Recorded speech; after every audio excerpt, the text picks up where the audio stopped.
next question is like, where did you derive inspiration for like Fry or Zap Branigan? Is there anybody that influenced you particularly?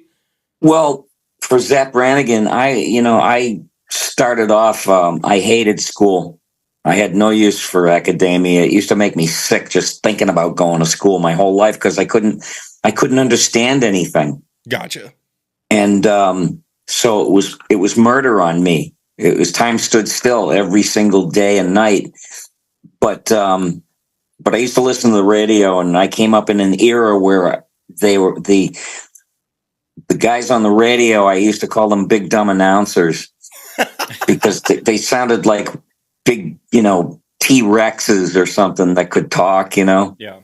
Yeah. I mean, they loved the sound of their own voice beyond anything else in the entire world. And they fondled the way they spoke. They'd go, "Well, it's 5 minutes past the big hour of 6 o'clock." Yeah. And I worked in radio with a couple of those big dumb announcers, and they were still around when I first came to New York, and then they kind of went away, and a new species came along. They were more raptor-like. They were more facile and versatile. Little dumb announcer. That's so great. A new breed. I'm all about it, man. That's actually really that now that you say it, I see what you're talking about with your Zap Branigan voice. I totally hear what he's talking about.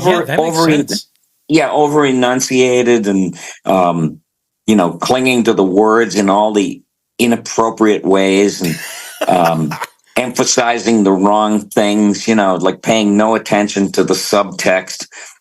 And I knew Phil Hartman, and they wanted him to do Zap Branigan, and I met Phil Hartman and hung out with him, and we both had this commonality, this love of big dumb announcers from the old days. He was into it. He was a Radiohead, and I worked in radio, like I said, so we had a lot to talk about all the time, and when his wife dispatched him, they waited, and then they asked me if I would try the Zap Branigan character, and I said yes. I'll do my version of those big dumb announcers, and I'll ham it up a little more and everything, and hopefully it'll resonate like what Phil Hartman would have brought to the table.